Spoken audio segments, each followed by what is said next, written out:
नमस्कार। आज की इस वीडियो में हम बात करेंगे सेंसेक्स और निफ्टी क्या होता है। अक्सर आप लोगों ने अपने घर के न्यूज़ चैनल में सुना होगा कि आज सेंसेक्स 200 पॉइंट ऊपर बंद होकर 37,000 पर बंद हुआ और आज निफ्टी 100 पॉइंट नीचे खुलकर 11,180 पर बंद हुआ। तो ये सेंसेक्स और निफ्टी होता क्या है कि इसे न्यूज़ वाले और या अखबार के फ्रंट पेज पर इसके बारे में बात की जाती है। बेसिकली सेंसेक्स और Nifty India India stock market के दो इंडेक्स होते हैं। इंडिया स्टॉक मार्केट में दो स्टॉक एक्सचेंज है, एनएससी और बीएससी। एनएससी का मुख्य सूचकांक निफ्टी होता है और बीएससी का मुख्य सूचकांक सेंसेक्स होता है। तो सेंसेक्स और निफ्टी बेसिकली इंडिया के शेयर मार्केट को दर्शाते हैं कि आज शेयर मार्केट किधर मूव किया। तो अब बात कर लेते हैं सेंसेक्स क्या होता है। सेंसेक्स को इंडिया की टॉप 30 कंपनी को मिलकर बनाया जाता है, यानी कि इंडिया की 30 बड़ी जो कंपनी होगी उससे मिलकर सेंसेक्स को मिलाया जाता है। इंडिया की टॉप 30 मार्केट फ्री फ्लोट वाली कंपनी सेंसेक्स में शामिल रहती है। अब बात कर लेते हैं निफ्टी क्या होता है। ठीक वो उसी तरीके से जैसे सेंसेक्स में इंडिया की टॉप 30 कंपनी लिस्ट रहती है, उसी तरीके से निफ्टी को भी इंडिया की top 50 market capitalisation free float वाली कंपनियों को मिलकर बनाया जाता है। तो अब बात करेंगे कि 30 कंपनी ही और 50 कंपनी ही क्यों, जबकि इंडियन स्टॉक मार्केट में तो 3,000 से ज़्यादा कंपनी है, क्योंकि ये 30 और 50 कंपनी देश की टॉप कंपनी होती है और हर इंडस्ट्री की लीडर कंपनी होती है। इसीलिए इसे निफ्टी और सेंसेक्स में रखा जाता है। तो अब बात कर लेते हैं मार्केट कैप और फ्री फ्लोट क्या होता है।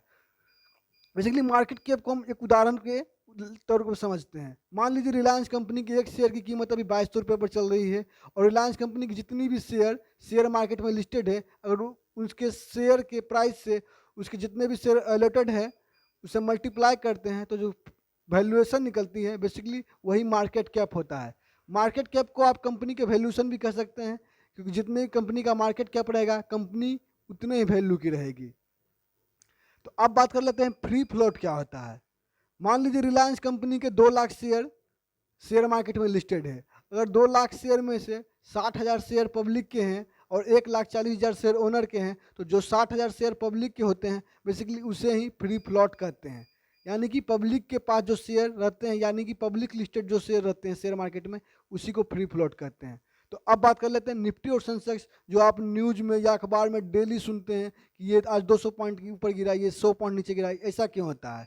तो यहाँ हम निफ्टी का एग्जांपल लेते हैं। जैसे निफ्टी में इंडिया की टॉप 50 कंपनी शामिल रहती है।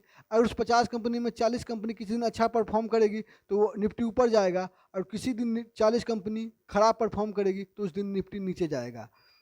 तो क्या हमको सेंसेक्स और निफ्टी में ही इन्वेस्ट करना चाहिए, बाकी के शेयर में नहीं? तो इसे हम एक एग्जाम्पल के तौर पर समझते हैं। मान लीजिए आपके किसी शॉप के दुकान में 200 जूते रखे हैं और उसके 50 जूते ऐसे हैं जो आपको उस शहर की, यानी कि आप 50 जूते ऐसे बेचते हो जो आपको इस शहर की पॉपुलर दुकान बनाती है। वो 50 जूते किसी और के पास नहीं है, लेकिन उस 50 जूतों में से 30 जूते जनवरी में बिके और 10 जूते फरवरी मंथ में बिके। तो आप एक तरह से कह सकते हैं कि जनवरी मंथ में मुझे प्रॉफिट हुआ, फरवरी मंथ में मुझे लॉस हुआ। लेकिन हर बार ऐसा हो, ऐसा ज़रूरी नहीं है। अब ऐसा क्यों ज़रूरी नहीं है? क्योंकि शॉप में तो 200 और जूते थे। हो सकता है जनवरी मंथ में उस 200 जूतों में से कोई जूता ना बिका हो और फरवरी मंथ में वो 200 जूते बिके हो। तो आप तो ये कैलकुलेट नहीं कर रहे हैं कि आपको क्या प्रॉफिट है। आप एक शॉर्ट टर्म में अंदाजा लगाने के लिए ये कर रहे हैं कि मुझे जनवरी में लॉस हुआ, फरवरी में प्रॉफिट हुआ। ठीक उसी तरीके से शेयर मार्केट भी काम करती है। अब बात कर लेते हैं सेंसेक्स और निफ्टी में जो 50 या 30 कंपनी रहती है, क्या हमेशा के लिए रहती है? तो ऐसा भी नहीं है। तो बेसिकली निफ्टी और सेंसेक्स में जो कंपनियां रहती हैं वो फ्री फ्लोट और मार्केट कैप के अनुसार रहती है। मान लीजिए निफ्टी के शेयर लगातार 2 साल से गिर रहे हैं और उसका धीरे धीरे मार्केट कैप कम होगा और उसी तरीके से उसका फ्री फ्लोट भी कम होगा। बेसिकली सी बात है, जब मार्केट कैप किसी कंपनी का कम होगा तो उसका फ्री फ्लोट भी कम होगा। तो वो कंपनी धीरे धीरे खराब परफॉर्मेंस की वजह से निफ्टी से बाहर चली जाएगी, और जो 50 कंपनी अच्छा परफॉर्मेंस कर रही है 1-2 सालों में, उसका शेयर प्राइस बढ़ेगा और धीरे धीरे उसका मार्केट कैप बढ़ेगा। उस शेयर में लोगों की इंटरेस्ट बढ़ेगी, इन्वेस्टर उस शेयर में इन्वेस्ट करेंगे और धीरे धीरे पब्लिक की फ्री फ्लॉट भी बढ़ेगी। तो बेसिकली वो कंपनी निफ्टी 50 में इंटर हो जाएगी। तो ठीक इसी तरीके सेंसेक्स और निफ्टी का अंदाजा लगाकर क्या हमको शेयर मार्केट को परखना चाहिए? हाँ, 60 से 70% केसेस में होता है कि सेंसेक्स और निफ्टी जिधर है शेयर मार्केट उसी तरह काम करती है। बेसिकली सेंसेक्स और निफ्टी को बनाया इसी लिए गया है क्योंकि शेयर मार्केट का एक छोटा सा अंदाजा हमें पता चला है कि आज मार्केट किस तरह मूव कर रहा है। क्योंकि निफ्टी में तो 50 कंपनी होती है, जबकि शेयर मार्केट में एनएससी में 3,000 से भी ज़्यादा कंपनी लिस्ट है। तो जिस दिन निफ्टी की 50 कंपनी गिरेगी उस दिन ये ज़रूरी नहीं है कि उस दिन शेयर मार्केट की 3000 कंपनी भी गिरे और जिस दिन निफ्टी की 50 कंपनी बढ़ेगी उस दिन शेयर मार्केट की 3000 कंपनी भी बढ़े। तो ये एक शॉर्ट टर्म में अंदाज़ा लगाने के लिए निफ्टी और सेंसेक्स को बनाया गया है, क्योंकि आप 3000 कंपनी को और हमेशा के लिए एनालिसिस नहीं कर सकते हैं। तो क्या आपको सेंसेक्स और निफ्टी के शेयर में इन्वेस्ट करना चाहिए? तो ये बहुत कुछ डिसाइड करता है कि आपका इन्वेस्टमेंट माइंड कैसा है। अगर आपको अपने कैपिटल पर बहुत कम रिस्क चाहिए तो आप बेसिकली सेंसेक्स और निफ्टी के शेयर में ही इन्वेस्ट कीजिए, क्योंकि वो देश की टॉप 30 या 25 बड़ी कंपनी लगातार 15-20 साल से अच्छा परफॉर्म करके बनती है। तो बेसिकली वो कंपनी जो होती है उसमें आपको इन्वेस्ट करना चाहिए। वह इस तरह से इंडिया की ब्लू चिप कंपनी भी कहलाती है। बट हर बार ऐसा हो कि आपको उसमें रिटर्न मिले ऐसा ज़रूरी नहीं होता है। तो तो आपको शेयर बाजार में उस कंपनी के पीछे भागना चाहिए जो आने वाले टाइम में विनर है, क्योंकि सेंसेक्स और निफ्टी में जो कंपनी है वो तो ऑलरेडी विनर है। वो तो ऑलरेडी एक स्मॉल कंपनी से लगातार 15-20 साल से अच्छा परफॉर्म कर कर एक टॉप 50 या टॉप 30 में जगह बनाई है। तो हो सकता है कि वो निफ्टी और सेंसेक्स में जो कंपनी होती है वो ओवर वैल्यूड होती हो। तो अब बात कर लेते हैं कि मिड कैप और स्मॉल कैप क्या होता है।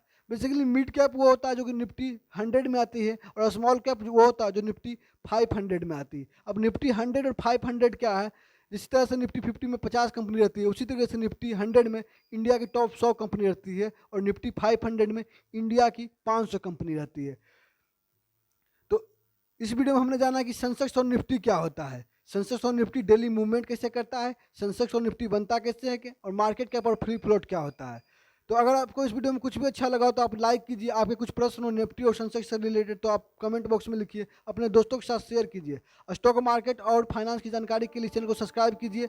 आगे की वीडियो देखने के लिए प्लस बेल आइकन बटन दबाइए और इस चैनल यानी फिन स्टॉक को सब्सक्राइब कीजिए।